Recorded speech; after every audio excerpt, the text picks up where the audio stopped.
इतिहास हा माणसाच्या जीवनाचा अविभाज्य घटक. माणसाची निर्मिती, पृथ्वीची निर्मिती कधीपासून झाली तेव्हापासूनचा संपूर्ण भाग या इतिहासामध्ये मोडतो. आजही आजच्या काळाचा अभ्यास करत असताना इतिहासाची आवश्यकता अत्यंत महत्त्वपूर्ण आहे.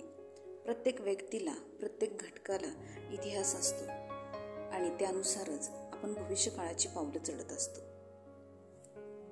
प्रत्येक व्यक्तीला इतिहास जाणून घेणं हे अत्यंत महत्त्वपूर्ण आहे. मग तो स्वतःचा असो किंवा राजे राजवाड्यांचा किंवा आपण राहत असणाऱ्या प्रदेशाचा, त्याचबरोबर आपल्या संस्कृतीचा, आपल्या आचार विचारांचा. प्रत्येकाला आपल्या इतिहासाची माहिती हवी आणि यातूनच इतिहास हा विषय संपूर्ण जगभर शिकवला जातो. मानवामध्ये म्हणजेच त्याच्या शरीर रचनेमध्ये हळूहळू बदल होत गेले. पृथ्वी निर्माण झाली तेव्हापासून अनेक वर्ष यामध्ये वितरित झाली आणि त्यानंतर मानवी इतिहासाचे 2 भाग प्रमुख पडले. त्यामध्ये एक होता इतिहासपूर्व काळ म्हणजेच प्रागैतिहासिक काळ आणि दुसरा म्हणजे इतिहास काळ. जगामध्ये इतिहासपूर्व काळ आणि ऐतिहासिक काळ असे इतिहासाचे 2 घटक पाडले जातात. ह्या दोन्ही घटकांच्या विषयी माहिती असणं अत्यंत आवश्यकता आहे, कारण प्रत्येक व्यक्तीला, प्रत्येक घटकाला इतिहास आहे आणि तो इतिहास जाणून घेणं अत्यंत महत्त्वपूर्ण आहे. ज्यालाच प्री हिस्टॉरिक पिरियड आणि हिस्टॉरिक पिरियड असं 2 भाग केले जातात.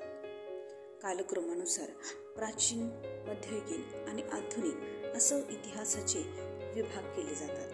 मात्र प्रागैतिहासिक आणि ऐतिहासिक असे 2 महत्त्वपूर्ण घटक इतिहासामध्ये अभ्यासले जातात. मानवाला जोपर्यंत लेखनकला अवगत नव्हती तोपर्यंतचा त्याचा प्रागैतिहासिक काळ मानला जातो. तर जेव्हा माणूस लिहू लागला तेव्हापासूनचा कालखंड हा इतिहास काळ मानला जातो. भारतीय इतिहासाच्या दृष्टिकोनातून अभ्यास केला असता इतिहास काळ हा अत्यंत कमी आहे, तर प्रागैतिहासिक काळ हा अत्यंत मोठा आहे. प्रागैतिहासिक काळ म्हणजे ज्या कालखंडामध्ये माणसाला लेखनकला अवगत झाली नव्हती असा कालखंड. हा कालखंड सुरू होतो विश्वनिर्मितीपासून. विश्वनिर्मितीपासून ते वैदिक कालखंडापर्यंत भारतीय इतिहासातला हा प्रागैतिहासिक कालखंड आहे, ज्या कालखंडामध्ये माणसाला लेखनकला अवगत झालेली नव्हती. 1920 ते 1930 या कालखंडामध्ये सिंधू संस्कृतीचं उत्खनन सुरू झालं आणि भारतीय पुरातत्वशास्त्राला नवीन दृष्टी मिळाली. उत्खननाच्या पद्धती आणि तंत्र याच्यामध्ये बदल झाले.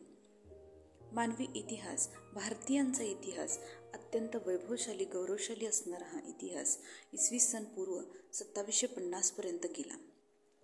या उत्खननामध्ये अनेक साधनं सापडली, अनेक वस्तू सापडल्या, शिलालेख सापडले. मात्र या शिलालेखांचं वाचन करता आलं नाही आणि म्हणून या शिलालेखांचं अद्यापही वाचन न झाल्यामुळं हा कालखंड सुद्धा मोडला जातो. तो म्हणजे प्रागैतिहासिक कालखंडामध्ये मोडला जातो. जरी माणसाला लेखनकला अवगत झाली, त्यानं लिहिलं, तरी पण ते अजून आपण वाचू शकलेलो नाही आहे, म्हणून हा कालखंड मोडला जातो. तो म्हणजे प्रागैतिहासिक कालखंडामध्ये. तर सुरुवात होते इसवी पूर्व 1500 पासून ऐतिहासिक कालखंडाला. हा कालखंड भारतीय इतिहासातला वैदिक कालखंड मानला जातो. जगामधले प्राचीन असे असणारे वेद भारतामध्ये निर्माण झाले आणि हे वेद संस्कृत भाषेमध्ये असल्याकारणानं संस्कृत ही आजही भारतामध्ये प्रचलित भाषा असल्यामुळं ही भाषा आज आपल्याला वाचता येते. त्यामुळं वैदिक ग्रंथांमध्ये सांगितलेल्या सर्व माहितीचा आधार आणि त्यानुसार भारताविषयी, भारताच्या संस्कृतीविषयी, वैदिक संस्कृतीविषयी भरपूर माहिती, ज्ञान आपल्याला यातून मिळतं. इतिहासपूर्व काळामध्ये शिकारी समूह, पुराणाश्मयुग, मध्याश्मयुग आणि नवाश्मयुगाचा समावेश होतो, ज्यामध्ये माणसानं आपली प्रगती केली.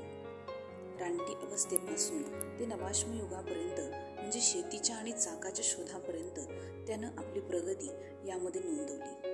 मात्र याविषयी माहिती घेत असताना आपल्याला भीमबेटका येथील गुहाचित्र आणि त्याचबरोबर त्याचे अवशेष इतक्याच गोष्टींच्यावरून त्याचा अभ्यास करावा लागतो. तर सिंधू संस्कृतीसारखी प्राचीन आणि वैभवशाली असणारी संस्कृतीसुद्धा आपल्याला प्रागैतिहासिक कालखंडामध्येच मोडावी लागते. कारण इथले नाणी, मुद्रा, शिक्के, शिलालेख जरी सापडले असले तरीही त्यांचं वाचन आपल्याला आजही करता आलेलं नाही, ती भाषा वाचता आलेली नाही. मात्र वैदिक कालखंड सुरू होतो वैदिक वाङ्मयाचा, जो लिखित वाङ्मयाचा अत्यंत वैभवशाली कालखंड म्हणून ओळखला जातो. आणि या कालखंडामधून सुरू होतं ते म्हणजे भारतीयांची लेखनकला आणि त्या लेखनकलेच्या माध्यमातून असणारं विविध साहित्य, जे भारतीय लोकांच्या विषयी, आर्यांच्या संस्कृतीविषयी, वैदिक संस्कृतीविषयी खूप माहिती देतं. भारतामध्ये तयार झालेलं हे वैदिक वाङ्मय अत्यंत महत्त्वपूर्ण आहे, जे जगाला उपयुक्त पडणारं आणि त्याचबरोबर जगाला एक नवी दिशा देणारं आहे. 4 वेद, ब्राह्मणे, आरण्यके, उपनिषदे यांचा याच्यामध्ये समावेश होतो. आणि तिथूनपासूनच सुरू होतो तो म्हणजे ऐतिहासिक काळाचा प्रवास. आणि तेव्हापासून आपल्याला लिखित स्वरूपात भरपूर साधनं उपलब्ध झाली आणि भारतीयांचा इतिहास, गौरवशाली असा असणारा इतिहास आपल्या लोकांच्या समोर आला. असं होतं हे प्रागैतिहासिक आणि ऐतिहासिक असं भारताच्या इतिहासाचे 2 प्रमुख टप्पे, जे प्रत्येक व्यक्तीला माहीत असणं अत्यंत आवश्यक आहे. अत्यंत महत्त्वपूर्ण असणाऱ्या या टप्प्यांच्या माध्यमातून इतिहास जाणून घेणं ही अत्यंत महत्त्वपूर्ण गोष्ट आहे. हाच आहे भारतीयाचा ऐतिहासिक आणि प्रागैतिहासिक काळ. व्हिडिओ आवडला असल्यास नक्की लाईक करा. चॅनलला सबस्क्राईब केलं नसेल तर नक्की सबस्क्राईब करा. धन्यवाद.